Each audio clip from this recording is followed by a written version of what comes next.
বাংলার বাঘিনী এখনো জেগে রয়েছেন। ধর্ণা মঞ্চে মন্তব্য এবার প্রতীকুর রহমানের।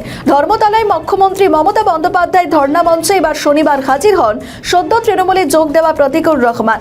ধর্ণা মঞ্চে দাঁড়িয়ে বিজেপিকে চ্যালেঞ্জ করে তিনি বলেন, কাগজ দেখাবো না। এদিন মমতা বন্দ্যোপাধ্যায় অভিষেক বন্দ্যোপাধ্যায়কে ধন্যবাদ জানিয়ে নিজের বক্তব্য শুরু করেন তিনি। শনিবার তার নিশানায় ছিল কমিশন এবং বিজেপি। তিনি বলেন, ভোটের আগে we the people of India, কিন্তু নির্বাচনের পরে সেটা হবে who the people of India.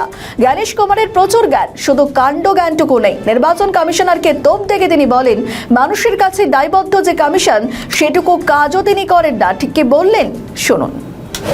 প্রথমেই আমি কৃতজ্ঞতা জ্ঞাপন করছি আমাদের নেত্রী, বাংলার জননেত্রী, এই রাজ্যের মুখ্যমন্ত্রী মাননীয় মমতা ব্যানার্জি মহাশয়কে।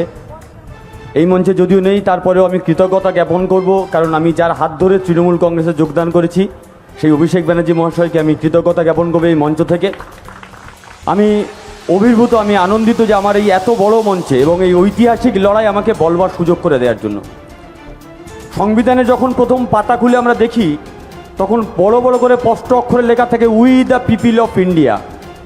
এখন দুর্ভাগ্যের হলো সত্য, এই বিজেপির আসার পরে আর এই ভ্যানিশ কুমার না জ্ঞানেশ কুমার আসার পর থেকে বলে who the people of India. নির্বাচনের আগে we the people of India, নির্বাচনের পরে who the people of India. এই জ্ঞানেশ কুমারের প্রচুর জ্ঞান, শুধু কাণ্ড জ্ঞানটুকু নেই। মানুষের জন্য কাজ করবার